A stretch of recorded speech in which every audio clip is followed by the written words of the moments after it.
Okay, everybody, good morning and welcome to today's OR Society event on data analytics and tourism. Today we have two very well experienced presenters covering the use of data analytics within tourism. So I have Dr. Linda Rosti and Dr. Heather He, who are both academics at Bangor University here in North Wales.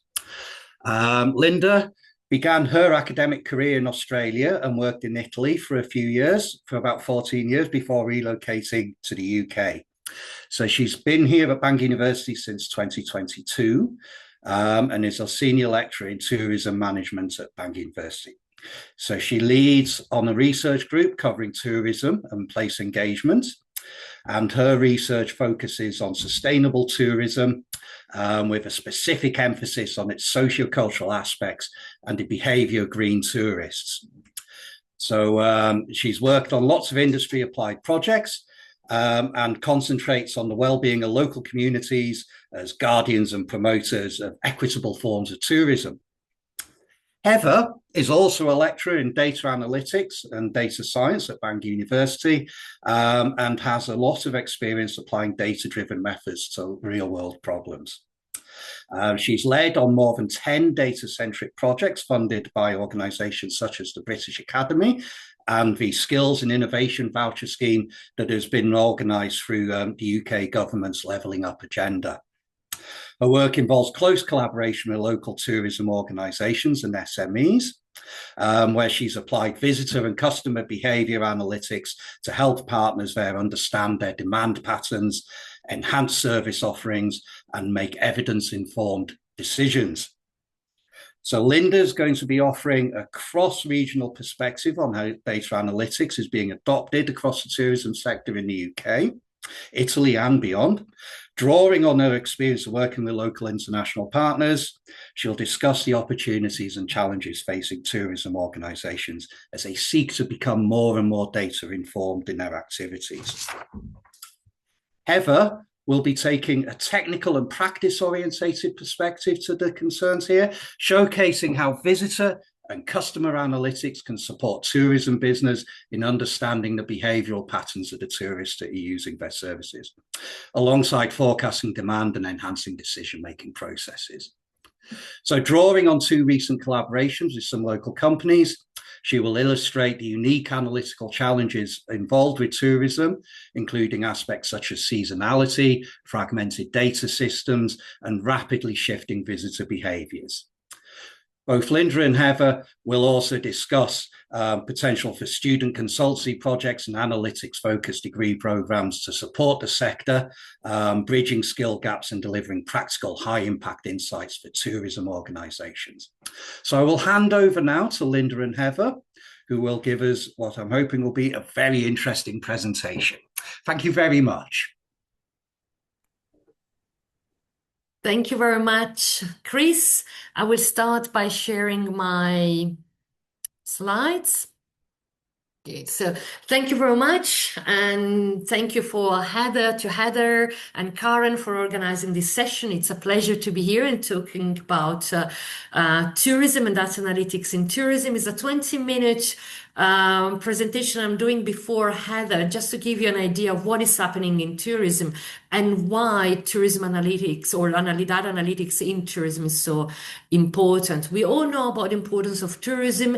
In 2023, it contributed with $3.3 trillion to the global GDP. This is just a direct effect. If we take also the induced and indirect effects of tourism, we go to 9.9 trillion, so about 10% of the world GDP is produced by tourism, and this is consistent across the years. However, tourism is characterized by a complex, interconnected, and evolving system or different systems. We talk about a sector rather than an industry because there are many different industries coming together, from the airline, for example, industry, to the accommodation, hospitality industry, to other parts of the industries getting together, as for example, food and services. But all of them have one specific characteristics. It is perishable. So if we don't sell a room tonight, it will never be sold. If we have a car, for example, and we're selling cars or any other objects, it can be sold. The same object or product can be sold tomorrow. Not with tourism. And therefore, tourism needs to act quickly. It needs to take decision quickly to be able to sell that perishable product in the day that we've got it available. Tourism has also undergone a digital transformation over the past 2 decades, and the shift has been very, very fast. We're going to see it in a minute, how it evolved from having data that was just survey visitors data or accommodation statistics to having real-time footprints and data of what is happening.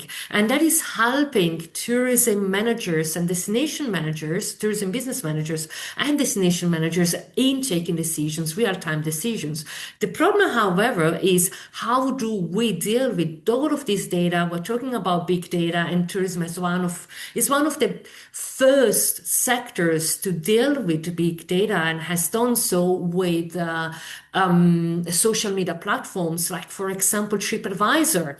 So it was at the forefront of a rich data field of application, or a fertile field of data where data analytics can be and has been applied initially. So if we think about data, we can talk as a rich sector. We have, first of all, the old types of data, so the traditional governmental data sources, which is official tourism statistics, border control data, or economic data, as for example, the satellite accounts that are at worldwide level supervised by the UN WTO on the methodology in which data are collected and in which the satellite account and the tourism impact is generated. We also have commercial transaction data. Online travel agencies and booking platforms, online booking platforms at the moment are generating a lot of data, but also point of sales systems are also used a lot. We've got user-generated content. I talked about review platforms like TripAdvisor, but also social media. We talk about Instagram. A lot of Instagram posts come, for example, from trips and travels, but also we've got Facebook and other travel blogs that are used to retrieve data, or there are rich contents where data can be retrieved and analyzed. We've got web search and traffic data, so quite a lot. We hear about data of how many researches or searches have been done online on Google on flight prices, destination searches, and so forth. We've got mobile and location-based data, which are getting more and more important in tourism. And we're going to see in a minute that sustainable tourism is relying on mobile data, and there has been some cooperation between governments, different governments, and mobile providers to understand how crowded and the visitor flow at certain destinations and hotspots.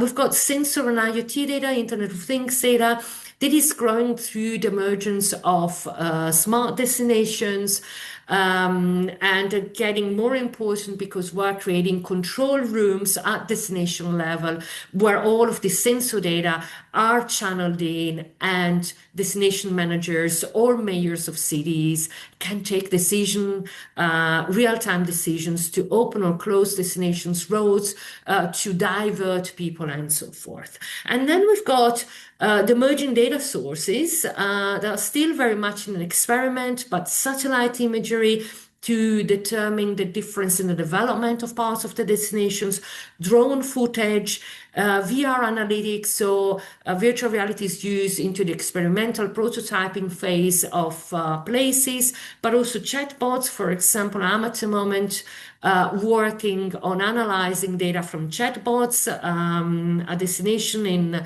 Italy that I cooperated with in the past, I'm still cooperating at the moment, has implemented a sustainable chatbot and we're trying to analyze data and understand if the sustainability nudges are actually working and are effective. And some are saying that the next frontier of data analytics in tourism is also embedded in blockchain records. There are some few tourism businesses that are now starting to use blockchain, and there will be some work in that part as well. So what is the main use and purpose of data analytics in tourism? We start from demand forecasting. It's very important. For example, back in 2010 and 2012, the publication was, the study was published. There has been the UN WTO, so the UN World Tourism Organization, has commissioned a research which is Tourism 2030. So they try to forecast in 2010 a 20-year forecast of tourism, what would have happened. It's very interesting because it is still there, and we can go back year after year to see if what they forecasted is actually what happened. Initially, they had a very conservative forecast, so they forecasted less tourism. Of course, they couldn't forecast COVID, but now the recovery of COVID has happened and we're already over what was initially forecasted. So it's very interesting. But demand forecasting has been there, and normally at governmental level, there has been this idea of forecasting for years rather than forecasting for the next weeks or months, even because it wasn't possible. All of the data were yearly data. At normally national level, we're going to see the granularity at spatial level was not there as much as it is now. Beside demand forecasting, there has been a lot of work done in customer segmentation, personalization, and customer segmentations are normally being done through ad hoc surveys. So if demand forecasting is happening, or was happening from a governmental data level, and for certain countries, we're going to see, for example, Italy, but also Spain, the data are given automatically by law because accommodation services have to retrieve data and have to give data to governments. In other countries, for example, in the UK, that doesn't exist. So it's all survey data. When it's survey data, then we can be a little bit more accurate into the segmentation or into the profile of the customers, and further research can be done in terms of segmentation, personalization. With the new data coming in, as for example, TripAdvisor data and Facebook data, we see sentiment analysis coming in, and it's very interesting because we are transforming qualitative data into quantitative data. It was something that in the past we could do only through focus groups, for example, or semi-structured interviews, having a non-representative sample. Now we're adding big data, big qualitative data, and we are able to quantify those qualitative data. Because tourism is perishable, a lot of work has been done on pricing and revenue optimization, and actually revenue management or yield management has developed through the years, from the airline industry to the hospitality and accommodation industry. More recently, data analysis and data analytics has been used to determine destination management sustainability, and as well to take real-time or short-time decision for the sustainability of places, attractions, and hotspots. And another part of data analytics is the marketing and production effectiveness. Wherever there is a strategy, is it a marketing strategy or a new product strategy, then there is the need to control if the strategy has worked. I talked about smart destinations earlier on. So smart destinations have grown recently. The EU, European Union, has had a push on smart destinations. Since 2020, we have a European capital city of smart destinations. So The latest one in 2026 is Tampere in Finland. Before 2025, we had Turin in Italy. We had 2024 Dublin in Ireland. 2020, the first one was Malaga in Spain. And what smart destinations are trying to do is to use technologies to collect data, enhance visitor experiences, improve the resource efficiency, and promote sustainability, while at the same time strengthen competitiveness. And what has come to scholars' understanding, which has passed on to destinations as well, is that there is no destination competitiveness without sustainability. So now the shift is really to use those data to be more sustainable. The key components of smart destinations is the digital infrastructure. Is it through Wi-Fi, sensors, IoT, all of the data and integration of the system, the analytics and intelligent platforms or control rooms, and the coordination mechanism of all of these data, and the strategies taken by destination managers, and at the end, the tourist-facing applications. So tourists do interact through normally applications, mobile applications. So we have seen a very fast evolution from the simple destination website that was the digitalization of tourism in the 1990s, to the social media presence and new data coming in the 2020s, to the mobile apps in 2010, which was interacting with tourists and collecting real-time data, to the integrating smart systems of the 2020s and onwards. I have here created some layers, and I can see in smart destination layers that there are. So the first layer is the data collection layer that comes through sensors, Wi-Fi tracking, booking systems, social media feeds, but also weather stations, transportation networks. They continuously generate this data stream.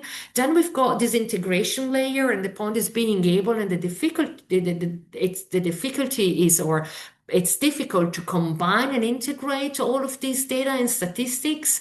So from the bookings to the Wi-Fi to the reviews, and there are different types of data coming together: the qualitative, the quantitative, the granular at temporal level, and the ones that are not so granular, for example, yearly statistics at annual level. And then there is this analytical layer, which are these dashboards or control rooms, where all of the data is used to do the forecasting, using forecasting models or sentiment analysis, spatial analysis, which this analytical layer transforms raw data into actionable insights. And these actionable insights are then given to the destination managers or the destination businesses or to the government agencies to take decisions and responses at operation marketing level. And then there is the tourist interaction level. Without interaction with the tourists, or without the tourists giving us data, we wouldn't be able to have all of the previous layers. And we want to have data for the tourists, but they wouldn't just give us the data for nothing. What they want an enhanced tourist experience. So whatever we give them is an enhanced experience to attract more data and to retrieve more data. And what smart destinations, but destinations in general, are doing are using recommender systems. And they're using recommender systems to manage the crowd and flow, but also to give enhanced experiences, and to tailor make this experience. Recommender systems normally work with sustainable tourism management and trying to create a more sustainable use of the space. And they try to optimize transportation, and they also try to monitor the economic impact. So what they try to do is as well incorporate small locally owned businesses within the area, and to make sure that tourists are also visiting and spending the money into those small locally owned businesses. So at the end, to recommend those systems, we enhance the experience and personalize the experience based on previous behavior of the tourists, but at the same time, destinations are trying to incorporate and integrate different stakeholders into the use of tourism. This is an example of not really a recommender system, but it's quite interesting because it's an example. It comes from Kyoto, and Kyoto has created the congestion forecast. So for different tourist attractions in Kyoto, the tourists can go online and can see in real time what is the congestion at that tourist attraction. It is a cooperation, a governmental cooperation with the Kyoto Tourism Association and the Kyoto City. And I can show you, for example, this is the Nishiki Market, the different tourist attraction there. You can see for the 3rd of February, and I clicked it this morning just to have it right what it is at the moment, so we can see that it's forecasting the day, and we can see, of course, it goes up to 1 week. We can see that Saturday and Sunday at lunchtime we have some congestion, and it goes on a 5-scale level from comfort to crowded. So it also have the live streaming underneath. So there is a camera there and you can see it yourself how crowded it is. That is one way of using real data. It also connects with the weather forecast as well.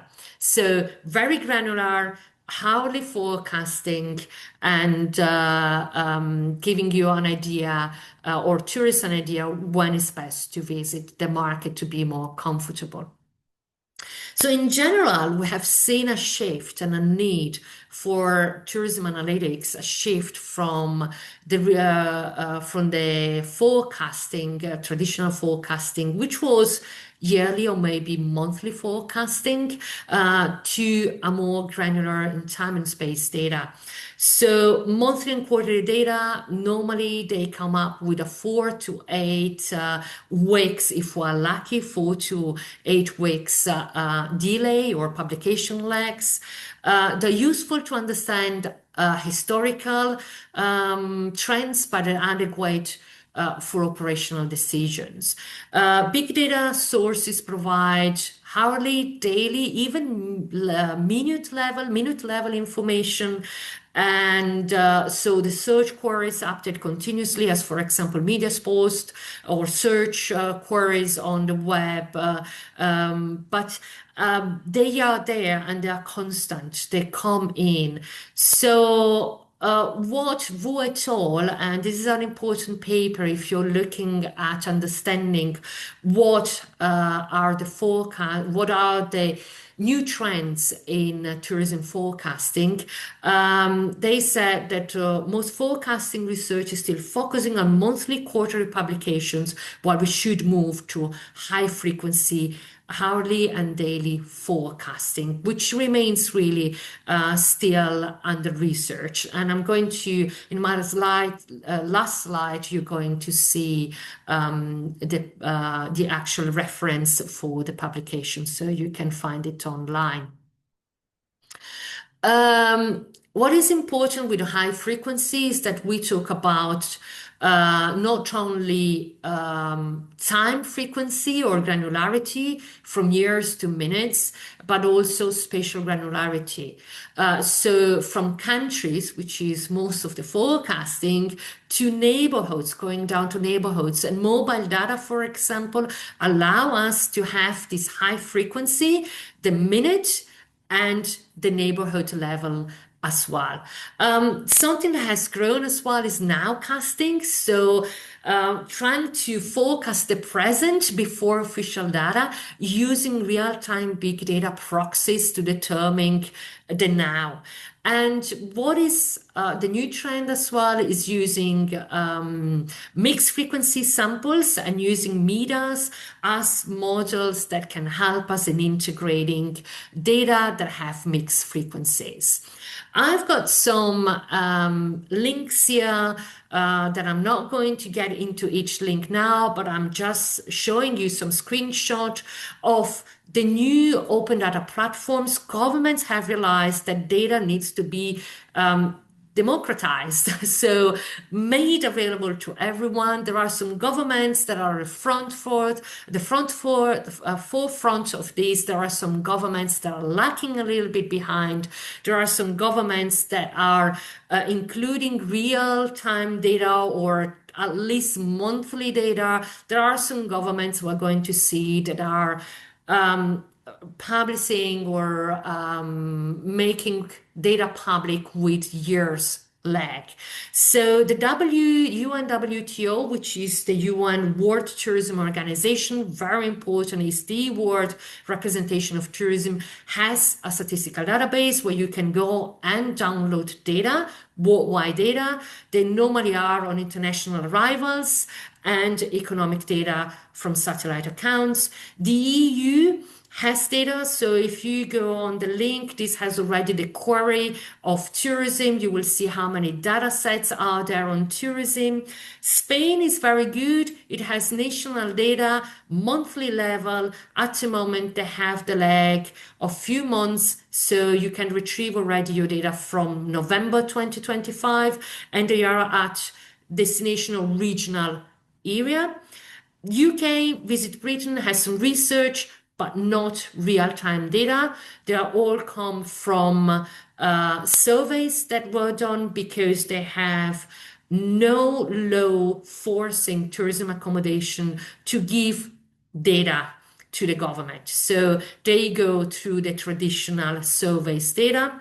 South Tyrol, where I come from, I put here 3 different links. I know the place very well, but I think they've been very quickly in adopting data hubs. They have an open data hub where we can find all sort of data, from weather station data to transport to recharge of electric cars, to arrivals, overnight stays, events. So you can have a good overlook of all of the data, but also have data at community municipality level, which is we're going to see a screenshot, is very, very granular for us municipality.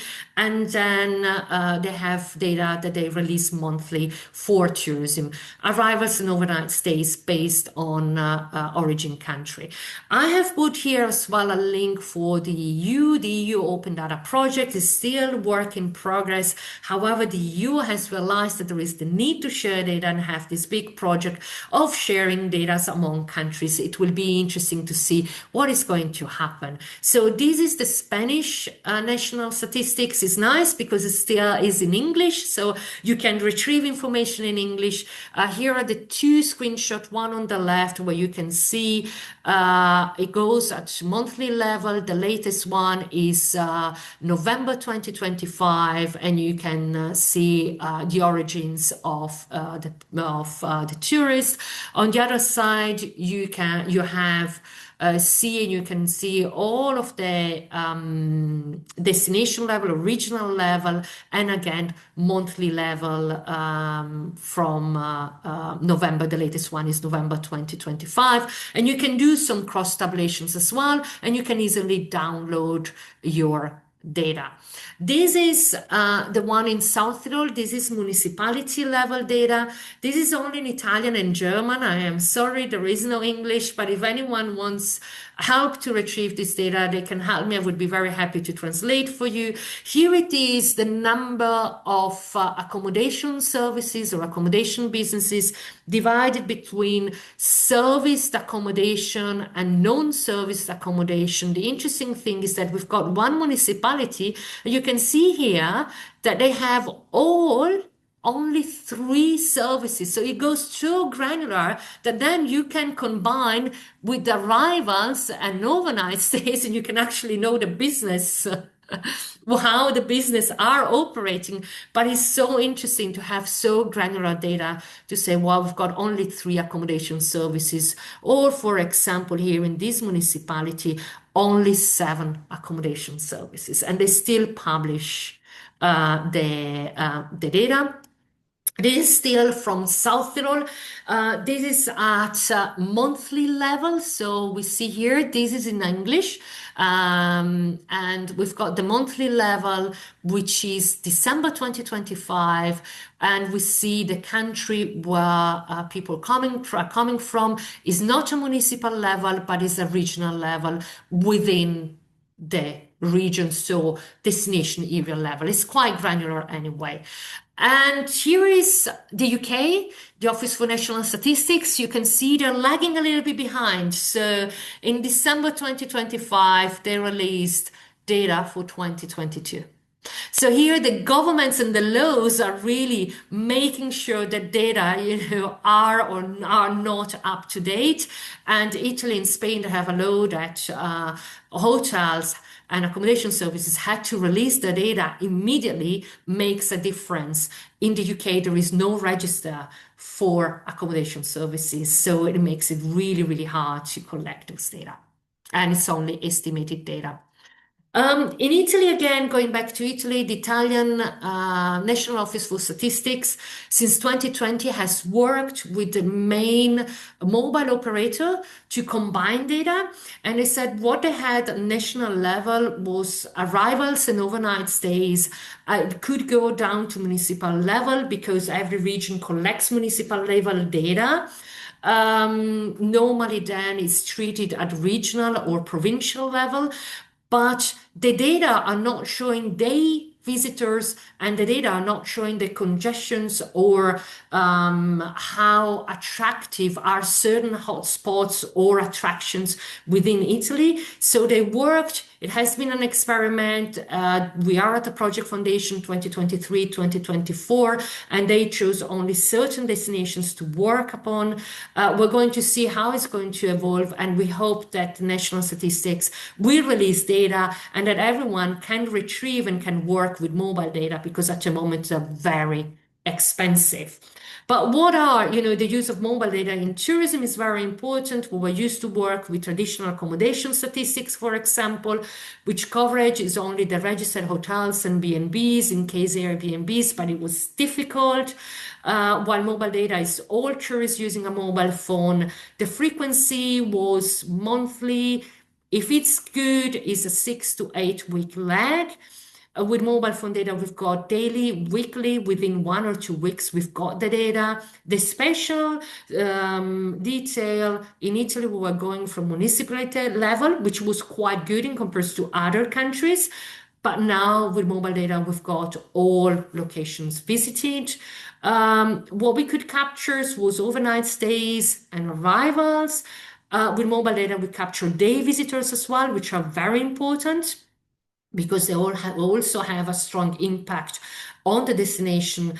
With traditional accommodation statistics, we have blind spots like Airbnb and private accommodation that sometimes don't register. However, with mobile data, we can only capture tourists we only capture tourists with roaming. Those without roaming, we don't have them. When we talk about border surveys, we had interviews, the yearly surveys, they're very expensive. They're subject to recall bias.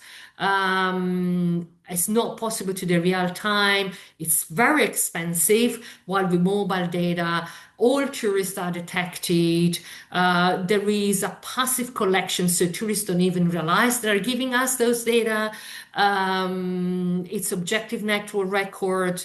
It's nearly real-time estimates, but the costs are pretty high. They get lower once there is initial setup, or governments need to start cooperating with mobile phone providers and maybe only with the state mobile phone providers.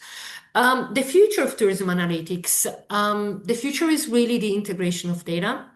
As said before, it's very important to integrate data. However, we are facing some challenges: data ownership, privacy protection, commercial sensitivity,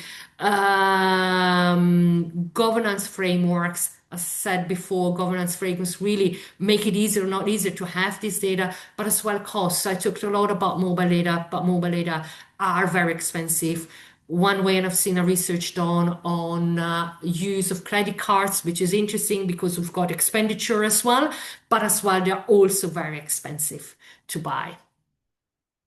So just some takeaways and conclusions from this data-driven tourism that we see at the moment. Tourism has evolved from data scarce to data-rich industry in just over 2 decades.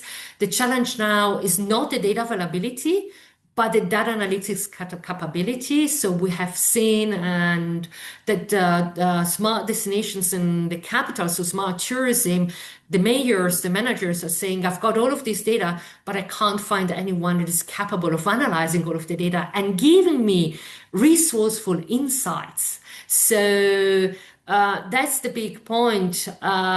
We need then to give information to managers to take actions.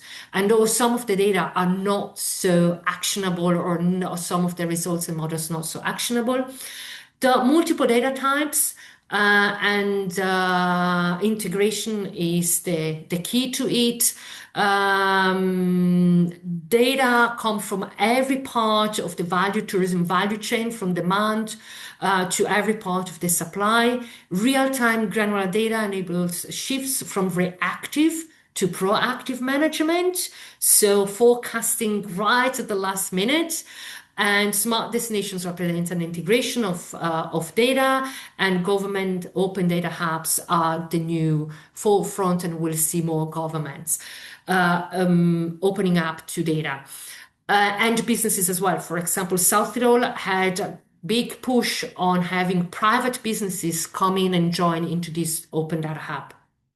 So some opportunities for future research: forecasting high frequency, spatial granular, time granularity, real-time forecasting, multi-source integration, how to optimally combine diverse data types with different frequencies, structures, and quality level. And the AI and AI models that needs to be explainable and help to take actions. And this is really giving real world impact to researchers, the possibility to create an impact.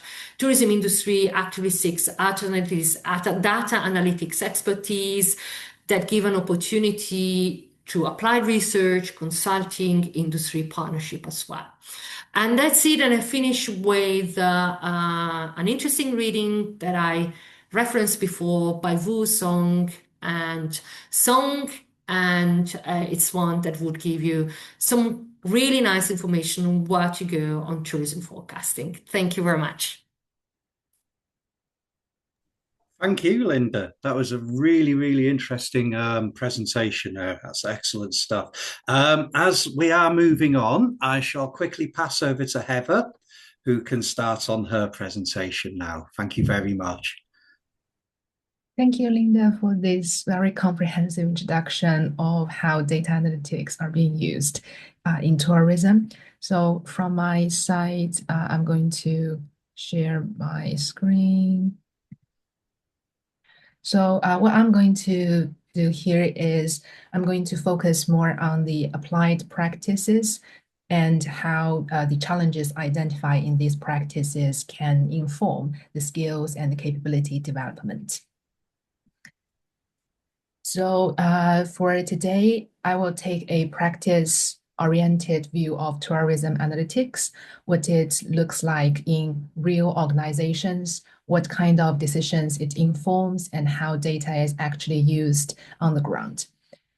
I will walk you through 2 applied collaborations I have been closely involved, both anonymized, but still keeps enough information to show the context. These cases will illustrate different sides of the tourism sectors. One is focused on the operations and capacity planning, and the other is centered on understanding and engaging customers more effectively. We will then take a look at the analytical challenges identified from these collaborations that tourism organizations commonly face across the attractions, hospitalities, experience providers.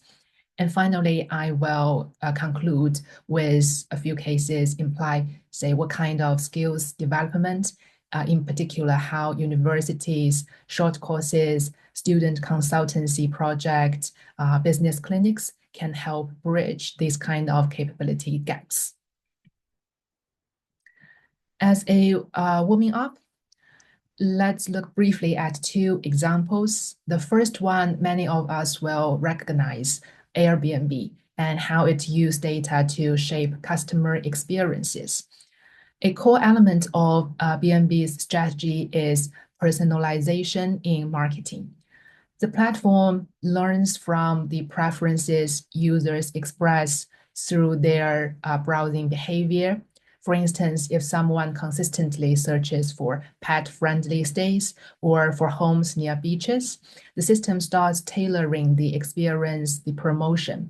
This would probably influence, for example, email marketing, recommendations, and promotional content. The key idea here is that tourism behavior is incredibly rich in signals, and when organizations harness these signals effectively, they can meaningfully improve the customer engagement, conversion, and overall guest experience. Staying with industry examples, the second one here is from the Club Med. In 2022, Club Med established what it calls the Data Factory, essentially a central hub to support data-driven decision-making across its global resorts. One of the most interesting outputs is their AI system known as the GeoMatch. This tool deals with a very complex operational challenge, allocating thousands of seasonal staff to resorts in different countries, with varying guest profiles, language needs. This tool uses machine learning to match staff to the right locations based on the skills, spoken languages, and predicted guest demand. By the most recent season, it was reported that around 40% of staff assignments have been automated, which saved the human resource teams significant time and allows them to focus on more strategic work. So these are two representative industry examples on tourism analytics. The first example is more about marketing, while the second shows how it can transform the internal working of an organization and directly improve the guest experience. So the two applied case studies that I'll be talking about, cases that I have been closely involved with, they happen to echo the two themes. Case study one is about operational management forecasting, and case study B, the second one, is about customer engagement. Case A looks at the visitor economy through an organizational planning lens. It deals with, say, forecasting visitor numbers with considerations of seasonalities and weather sensitivities, and the operational implications of these fluctuating visiting numbers. Case B turns to the customer side of tourism, specifically how organizations understand their audience, tailor offerings, and think about long-term customer values.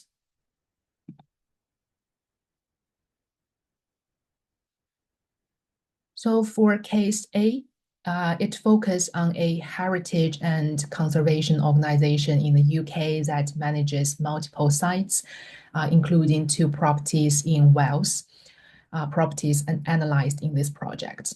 The objective was to understand how external factors such as weather, school holidays, and seasonalities influence visitor numbers. And then the income streams, the operational costs as well. Like many visitor-led organizations, these sites see significant fluctuations, which makes staffing and resourcing plannings challenging. The data set was quite rich. We had, say, daily visitor counts, daily income, broken into categories such as admissions, food and beverage, and retail. We also have the operational cost categories. We had granular weather variables such as temperatures, rainfall, wind speed, ground frost, sunshine hours, and more. The question wasn't simply descriptive. It was more about the organization wanted practical insights that could help their daily decision about, say, staffing levels, opening strategies, and operational resilience, especially during the unexpected shocks or extreme weathers. So this case offered an opportunity to combine explanatory data analytics, forecasting techniques, and decision support. So one of the strongest patterns that emerged immediately from explanatory data analysis was seasonality, which is quite pronounced in the visitor economy in general. So on the right-hand side, there is an example of the monthly business expenses and incomes, with the x-axis being the income and with the line being the income level and the stacked area being the cost. In general, income from admissions, food and beverage, and retail all showed very similar seasonality cycles, rising sharply during peak periods, such as school holidays, and then falling back during winter or periods of relatively poor weathers. Costs follow these patterns too, particularly the operational costs, which increases during busy periods and then drop down during, say, quiet or poor weather periods. The practical implication here is quite straightforward, but still valuable. So if seasonal patterns are predictable and stable, then organizations can plan staffing and resources with some greater confidence. Temporary staffing can be aligned with the known or predicted peaks. Supply orders for retail and catering can also be matched to expected demand. And the maintenance can then be scheduled strategically during quieter periods.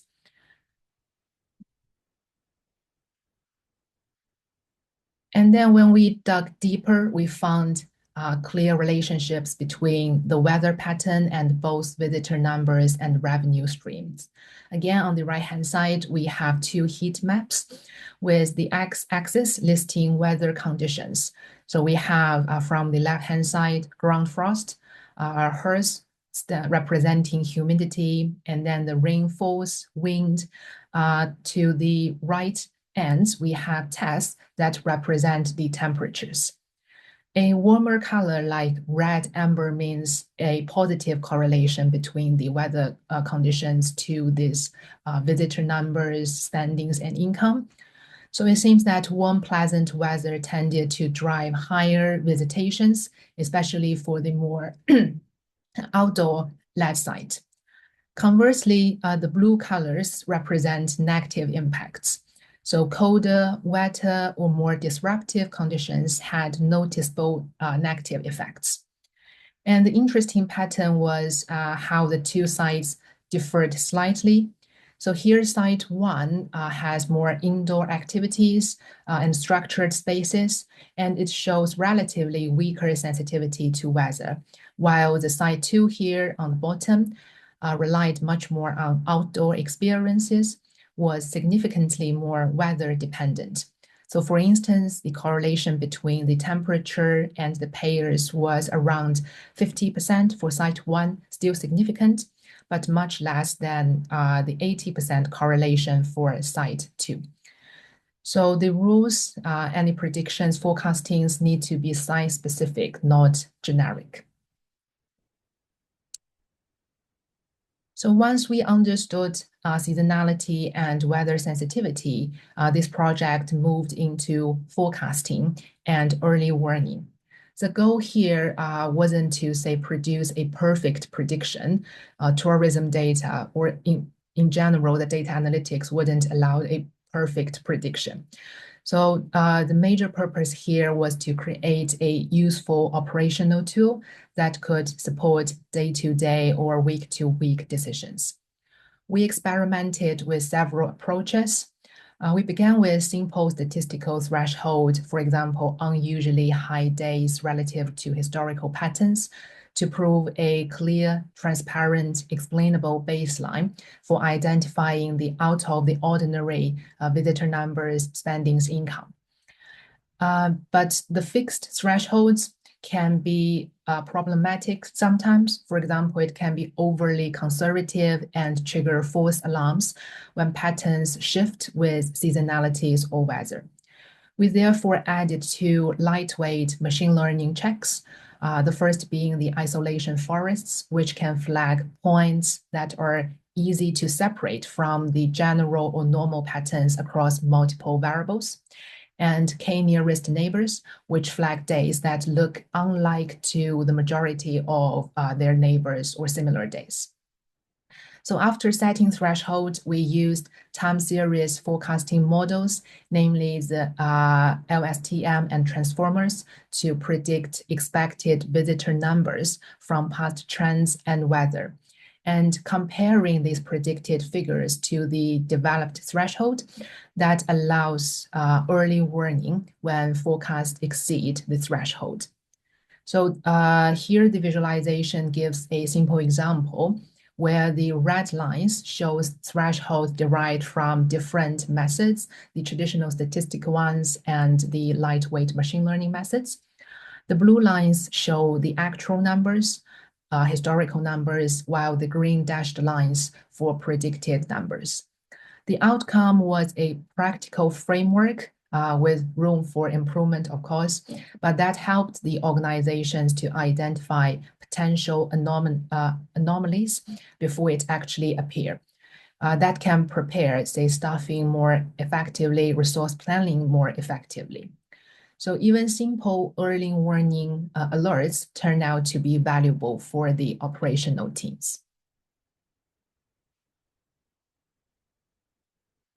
For case study B, it focused on an experience-based tourism business offering specialist activities. The core challenge here are probably what be applied to many operations in this space. Our research team, throughout this collaboration and the organization, we had collected a mixture of quantitative and qualitative data, including the interviews, competitor scans, transaction histories, booking patterns, and satisfactory indicators. The aim here was to understand what customer value best, and then that can lead to strategies to refine pricing, product tiers, attract more new customers, and improve retention. So it's more about who the customers really are and how they differ in their motivations, expectations, so that the organizations can tailor offerings to create values. So an important part of the work in this case involved customer segmentation. We used k-means clustering method, again, a lightweight machine learning method, to identify groups of customers who behaved differently in ways that really mattered for the business. The idea was if we can detect somehow representative groups of customers, then the business can plan tailored marketing strategies for each of the group. The inputs used include total spending, whether customers were repeat visitors or one-offs, their prior experiences or knowledges in the related area. So here, three segments emerged as particularly meaningful. The first group, which we called entry-level customers, tended to have lower spend but high satisfaction. They were often first-time participants. Their importance lies in the customer acquisition, so they bring breadth, and many may eventually convert into long-term customers. The second group, the event-focused enthusiasts, they spend more compared to the first group per event and often traveled specifically for high-profile experiences. This shows strong interest, but hadn't yet shown long-term engagement. So this customer respond well to unique experience that makes them feel special. The final group, high-value loyalists, was small but extremely important. They made multiple booking over times and generated a disproportionate share of revenues. They also had higher expectations and often provide more detailed, sometimes demanding feedback though. So based on these segmentations, quantitative data-driven segmentations, we then combine these quantitative results with semi-structured interviews with those who either already got some level of experiences or people who were interested but hadn't yet booked. And then combine both sides of results, we managed to suggest some group-specific suggestions. For entry-level customers, the focus was on lowering the barriers, making the experience easy to understand, easy to access, showcasing the values of experience, for example, clear learning or personal development outcomes, and providing affordable introductory options.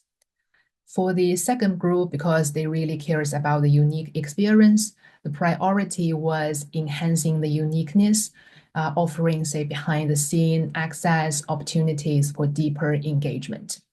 And for the high-value loyalists, the strategy centered on building strong long-term relationships, for example, structured planned follow-ups, exclusive add-ons, and recognition-based initiatives.